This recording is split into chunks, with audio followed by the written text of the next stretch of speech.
More than 80 years later, The Wizard of Oz still feels magical.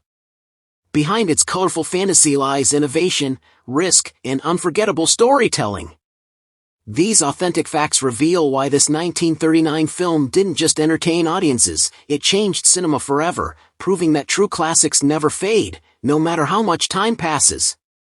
Fact number 1. Not the first Wizard of Oz film. Earlier silent versions existed before 1939, 1910 and 1925 adaptations. Most people assume that MGM's The Wizard of Oz from 1939 was the very first movie version of L. Frank Baum's beloved 1900 novel, but that's not true.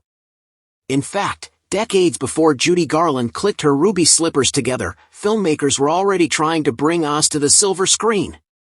The earliest surviving adaptation came in 1910, when the Selig Polyscope Company produced a short silent film called The Wonderful Wizard of Oz.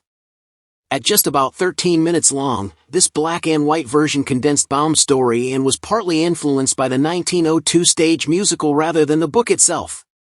It featured a young Bebe Daniels as Dorothy and was released without Baum's direct involvement. Then, in 1925, a full-length silent feature titled The Wizard of Oz was released by Chadwick Pictures. Directed by and starring Larry Seaman, this version took significant liberties with the original story and included comedian Oliver Hardy as the Tin Woodman, long before he became famous as part of Laurel and Hardy. These earlier silent films may be lesser known today, but they prove that Hollywood's fascination with the Land of Oz began long before the iconic 1939 classic captured the world's imagination. Fact number 2, based on L. Frank Baum's The Wonderful Wizard of Oz, 1900 novel. The 1939 film The Wizard of Oz is widely celebrated as a cinematic classic, but its roots lie in literature long before Hollywood brought it to life. The movie was based on the 1900 children's novel The Wonderful Wizard of Oz by American author L. Frank Baum, which became a beloved staple of fantasy literature shortly after publication.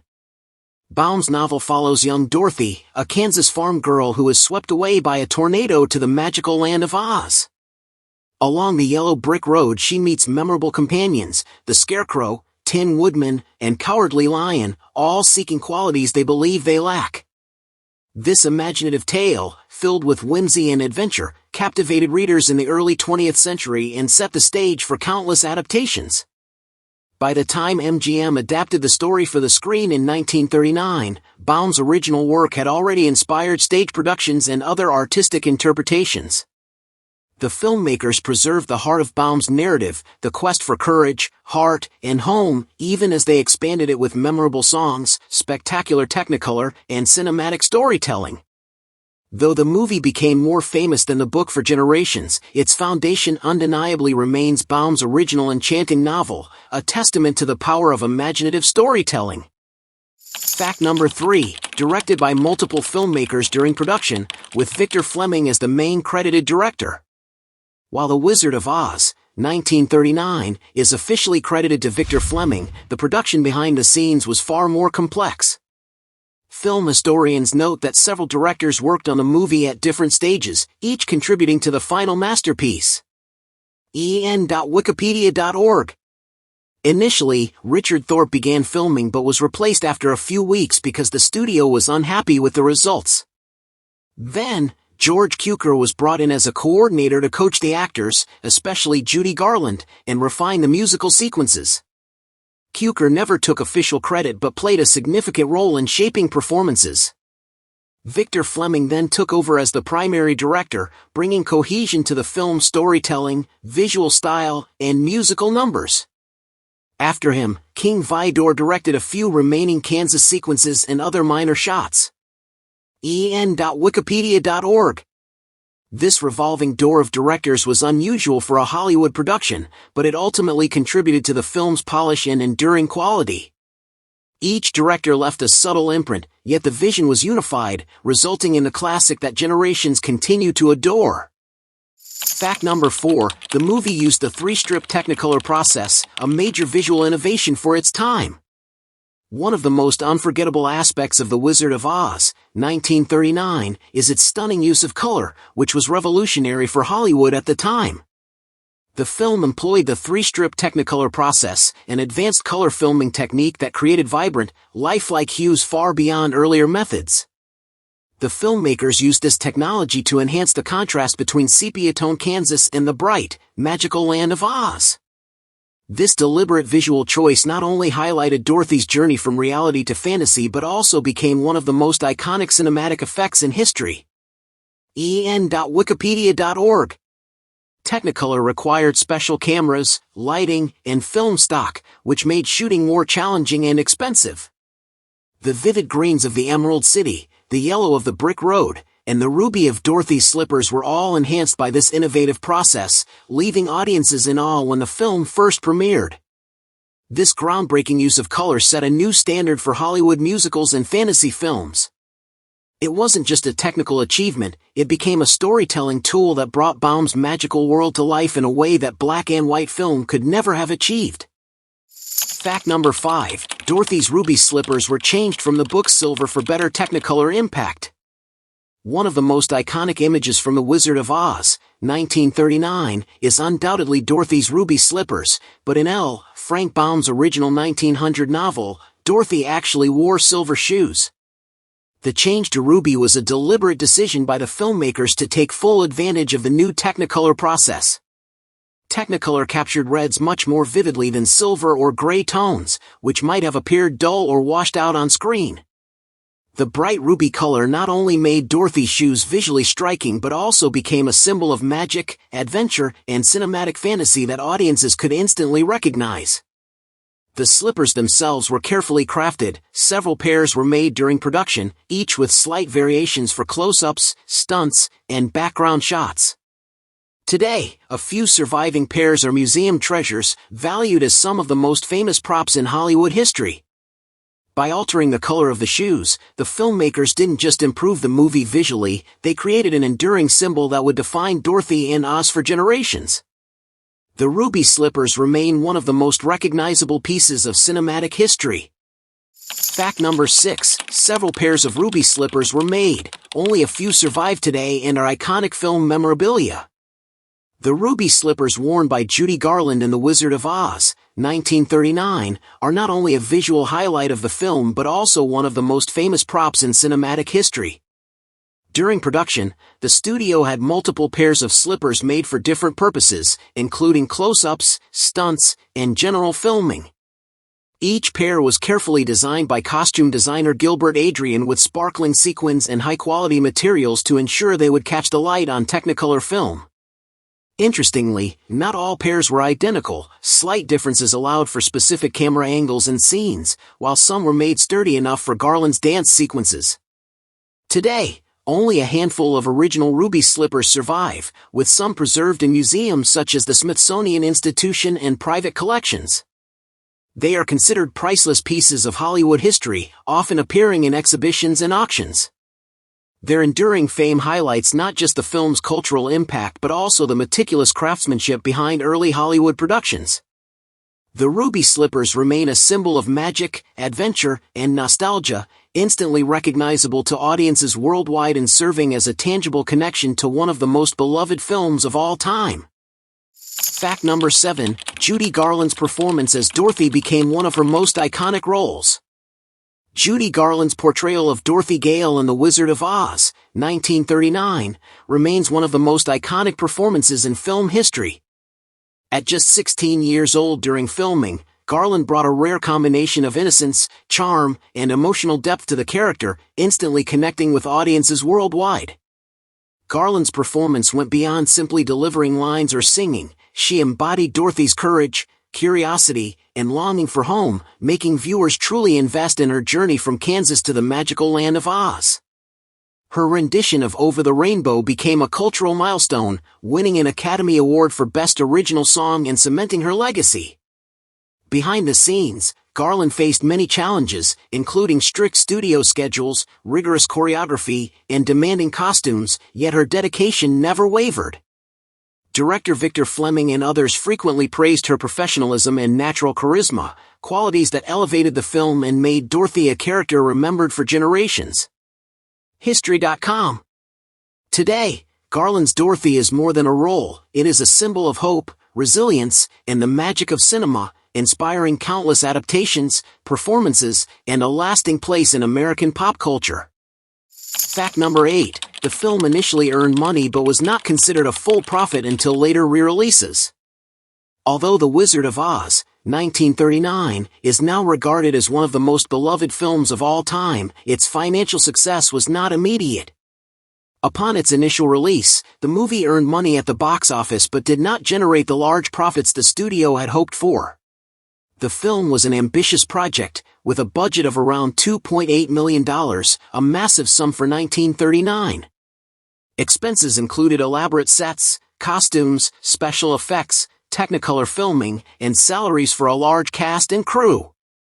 While the movie attracted audiences, its production costs meant that MGM did not see major profits immediately.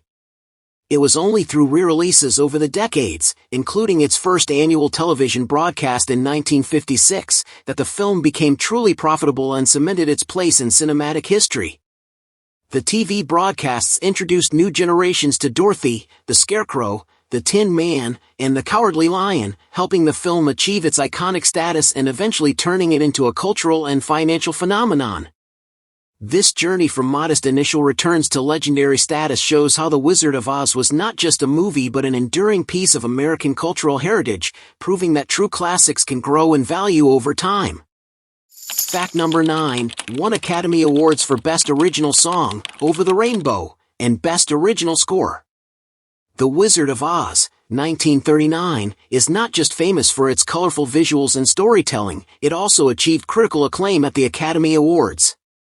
The film won 2 Oscars, one for Best Original Song for Over the Rainbow and another for Best Original Score.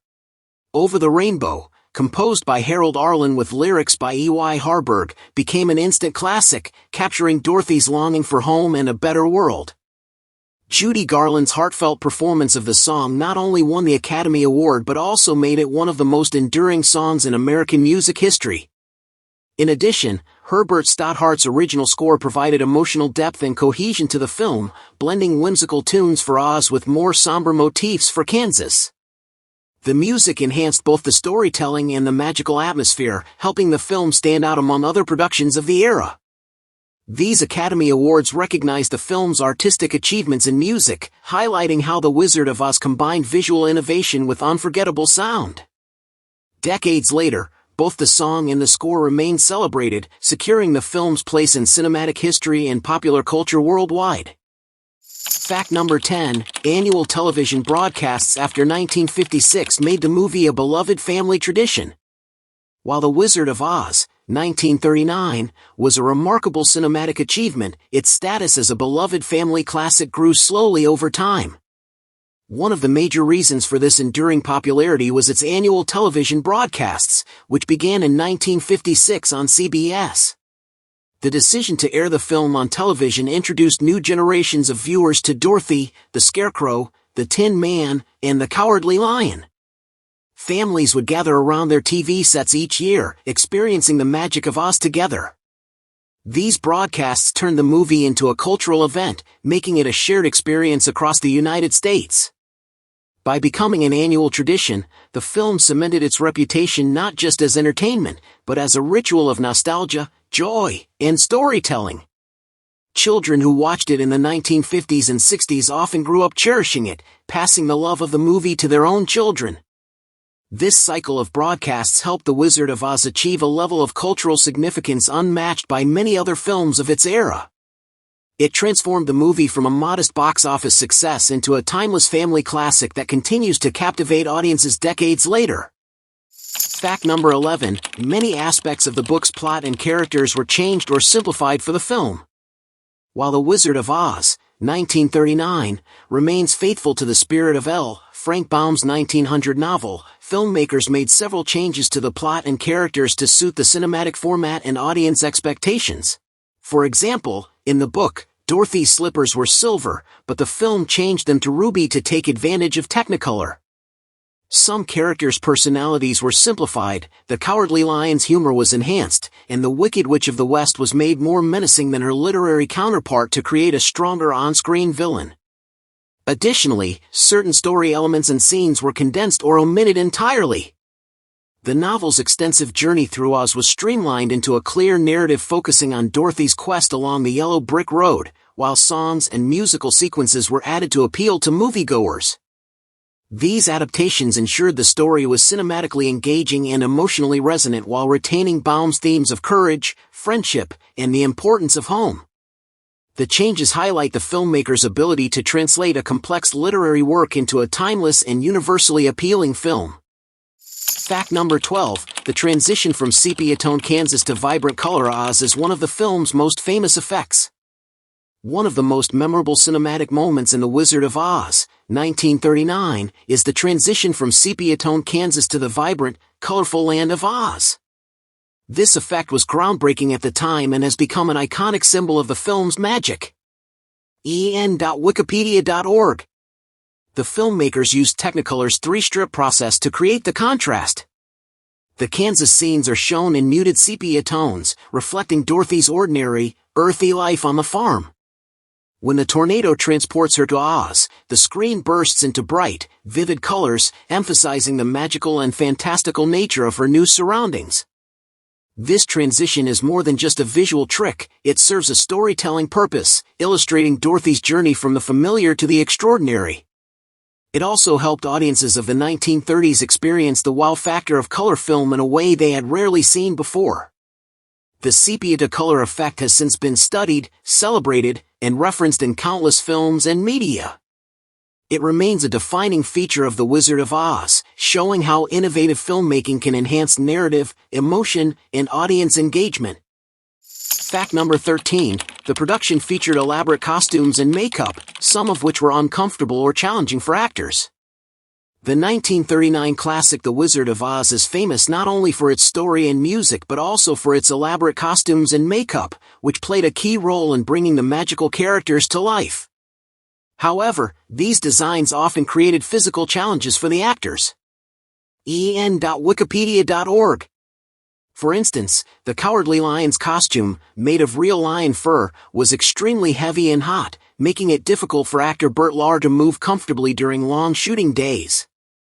Similarly, Margaret Hamilton, who played the Wicked Witch of the West, suffered burns from a fire stunt and endured toxic green makeup that irritated her skin.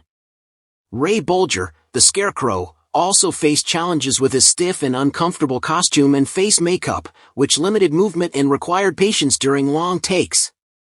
Even Dorothy's ruby slippers, though visually stunning, had to be carefully handled to avoid damage during multiple takes. These practical difficulties highlight the dedication of the cast and crew to make Baum's fantastical world believable. Despite the discomfort, the elaborate costumes and makeup contributed to creating some of the most memorable characters in film history, ensuring that The Wizard of Oz remains visually iconic decades later. Thanks for exploring these fascinating Wizard of Oz facts with us. If you love diving into Hollywood history, remember to like, comment your favorite fact, and subscribe for more Golden Age stories. Your support keeps the magic alive, so join us on this journey through cinema history.